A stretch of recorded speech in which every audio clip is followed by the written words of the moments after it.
June 1944, a Normandy shoreline. British assault troops ran across exposed sand beneath a withering curtain of German machine gun fire. Mortar bursts hammered the beach every few seconds, spewing shrapnel that screamed past and struck helmets with blows that ought to have been fatal. Men stumbled as fragments pinged against their steel, later discovering deep dents in their headgear and realizing something surprising. The odd, domed helmets their comrades had derided as turtle shells had just kept their brains intact. The shallow, flat-brimmed Brodie helmets worn by the previous generation would likely have offered no protection for those particular hits. What saved the troops at Sword and Juno that day was not luck, but a deliberate rethinking of head protection. British engineering applied to a problem the Army should have solved years earlier. The story of the Mark III, the helmet many soldiers simply called the Turtle, doesn't start in an ordnance shop,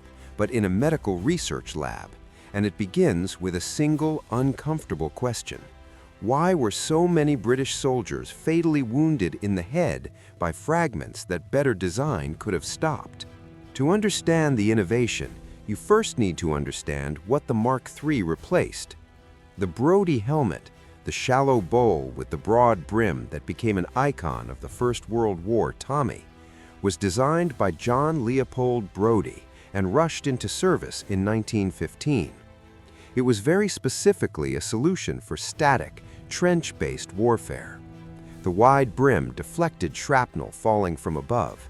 In that environment, the design worked and markedly reduced head wound casualties after its introduction. But the Second World War presented an entirely different fighting environment. Troops advanced over open ground under direct fire, fought house to house in ruined cities, scuttled through hedgerows, and charged beaches from landing craft. The Brodie's wide brim and shallow bowl began to work against soldiers instead of for them. A brim could snag on door frames during room clearing, slow a man when every second counted, or flip forward and obscure vision when a soldier went prone. In surf and surf landings, the brim collected water, worsening the risk of drowning. The shallow crown sat high on the skull and rocked during sudden movement, needing constant realignment in the middle of a firefight. Crucially, the Brodie gave almost no lateral coverage. Temples, ears, and the back of the skull, now frequently exposed to horizontal fragmentation from nearby explosions and close-in small arms, were left vulnerable.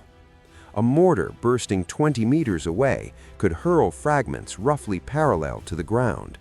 A grenade detonating inside a building sent metal and wood splinters in unpredictable directions. The common German stick grenade, the potato masher, shredded targets horizontally in confined spaces. These were threats the Brodie had not been designed to mitigate. Medical officers collating battlefield casualty data noticed a worrying pattern. Head wounds were disproportionately likely to cause death or permanent incapacitation.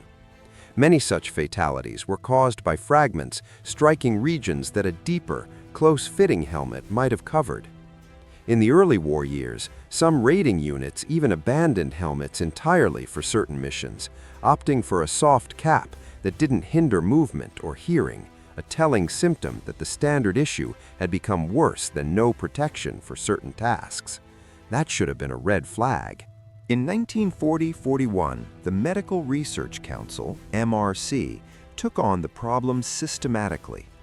Working with engineers at Briggs Motor Bodies Ltd. in Dagenham, they didn't simply tweak the Brodie. They analyzed thousands of casualty reports from North Africa and early European engagements, modeled fragment trajectories for the gamut of battlefield munitions, and mapped which zones of the skull bore the greatest risk.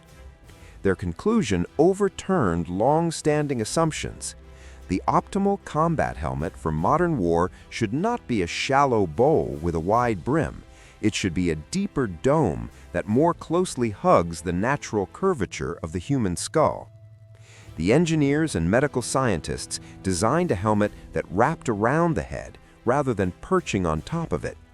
Instead of a prominent brim, the new shape featured only a small lip, just enough to throw off a little rain, and a smoothly rounded dome that extended lower down over the temples and rear skull. This profile immediately evoked a turtle's carapace to soldiers, and the nickname stuck. Prototypes, some 400 of them, were evaluated with frontline troops in late 1941, and feedback was strongly positive. The new silhouette eliminated the nuisance of helmet snagging during room clearance, improved vision in the prone position, reduced rocking on the head during rapid movement, and, most importantly, delivered real, tangible coverage where soldiers were being hit. Getting the helmet into mass production took time. Aircraft components, small arms, and other war priorities competed for steel and factory space. Full-scale manufacture did not begin until November 1943. But when production started, the metallurgy showed how seriously the British treated the problem. The Mark III's shell was pressed from Hadfield manganese steel, an austenitic alloy containing roughly 11 to 14% manganese and about 1.2% carbon, chosen for properties that serve ballistic protection particularly well. Hadfield steel work hardens on impact.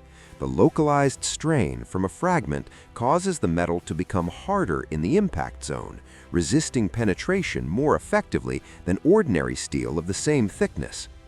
The alloy also gave superior shrapnel resistance at a manageable thickness and was essentially non-magnetic, a useful feature for soldiers navigating by compass during amphibious or coastal operations.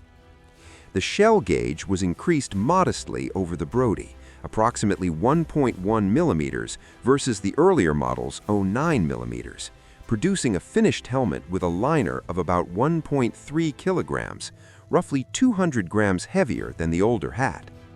That modest weight penalty brought significant protective gain. Tests by the MRC and related bodies recorded substantial improvements in coverage, especially laterally over temples and the rear of the skull, with overall protection increases often quoted in the 30 to 40% range, depending on the metric used. Production was distributed across a small handful of manufacturers. Briggs Motor Bodies in Dagenham produced the largest run, honoring their design contribution. Rubery Owen & Co. operated plants in Leeds and Birmingham. A third contractor supported volume as well. Identification varies among collector sources. Each shell was stamped with the maker, size, and date, and surviving examples in museums and private hands still carry those marks. The liner system used compressed cardboard with black oilskin and rubber buffers to create a standoff between the wearer and steel, softening the energy transmitted on impact. Liner sizes accommodated head circumferences from roughly 54 to 66 centimeters and fastened beneath the shell with a central brass crown bolt. The chin strap moved away from leather and adopted elastic webbing that kept the helmet secure during violent movement, yet allowed some give on sudden impact, a valuable safety detail. If you like this kind of technical and human story, hit subscribe. It helps the channel and costs nothing. Now, back to the battlefield. The Mark III's baptism by fire came on D-Day. British formations landing at Sword Beach, 3rd Infantry Division, and Canadians hitting Juno Beach wore the new helmets as they waded ashore and pushed inland. Photographs from the Imperial War Museum show commandos and assault troops moving through the surf and across the sand with the distinctive turtle-shaped helmets. The smaller brim prevented water accumulation and drag. The elastic chin strap kept helmets on when waves and sudden movement would previously have ripped them loose. Medical after-action reports from Normandy noted fewer catastrophic head injuries among units issued the Mark III versus comparable formations still equipped with older gear. After D-Day, the Mark III continued to see hard service across Northwest Europe in the brutal street fighting around Caen during Operation Epsom in June 1944. With airborne troops in Operation Market Garden in September 1945, and in the Rhine crossings of Operation Plunder in March 1945. In each theater, the helmet's advantages for assault infantry, commandos, and airborne troops were obvious. Better lateral protection, reduced snagging in close quarters, improved prone sight lines, and a generally lower profile that made concealment easier. Contrast the Mark III with contemporary helmets from other armies, and the design choices become clearer. The German Stahlhelm offered deep-skirted protection around the neck and ears that did provide excellent coverage, but it carried trade-offs. The ear flanges impeded hearing, and the distinctive silhouette could make concealment harder. In later war years, German steel composition changed in response to shortages, further complicating the protection profile. The American M1 helmet took another route, a two-piece system with a steel shell and a separate compressed fiber liner that could be removed and worn on its own for light duties. The M1 tended to be heavier overall and was widely repurposed as a cooking pot or wash basin in the field. It was versatile and robust, and American researchers later estimated tens of thousands of lives were saved by its adoption. What set the British approach apart was tailoring a helmet specifically for close assault and amphibious operations, deflective, compact, and hydrodynamic. The domed shape encouraged ricochets rather than direct penetration. The minimal brim reduced snagging and improved vision over obstacles. For commandos clearing buildings and for assault infantry wading ashore, the Mark III proved a better fit than alternatives designed for other tactical demands. One enduring myth ought to be dispelled while we're here. Stories persist about some secret commando helmet that concealed a hidden blade. Comprehensive searches through official museum catalogs, SOE equipment lists, National Archives files, collectors' references, and veterans' testimonies reveal no evidence of any such hidden blade feature being manufactured or issued. No surviving prototypes, photographs, contracts, or first-hand reports support that claim. The myth likely springs from the very real and well-documented SOE program that produced a host of covert weapons, pint-sized innovations such as lapel daggers developed by Fairbairn and Sykes, heel blades concealed in boots, and pencil daggers, but none of these were integrated into helmets. The Mark III saved lives because of improved geometry and metallurgy, not because it secretly hid a knife. Production numbers tell part of the story. From November 1943 into 1945, around 500,000 Mark III helmets left British factories. Briggs Motor Bodies handled the bulk, Rubery Owen & Co. completed a large portion, and other contractors filled the balance. Those 500,000 helmets represented a rapid industrial response once the design was approved. The MRC's evidence-driven approach, analyzing wound trajectories, modeling threat envelopes, and tailoring a technical response, produced a practical, manufacturable solution that saved lives in the most punishing conditions of the war. Soldiers who stormed the beaches on 6 June 1944 had something their predecessors at Dieppe lacked 2 years earlier, a helmet designed for the way they would fight. It's worth reflecting on how modest the burden of protection was compared with the payoff. Body armor in the Second World War remained clumsy, heavy, and simply impractical for mobile infantry. Experimental vests were too restrictive and cumbersome to be worn for long periods. A helmet, however, could be worn continuously without crippling endurance. Protecting the head, the most lethal wound location, yielded disproportionately large benefits.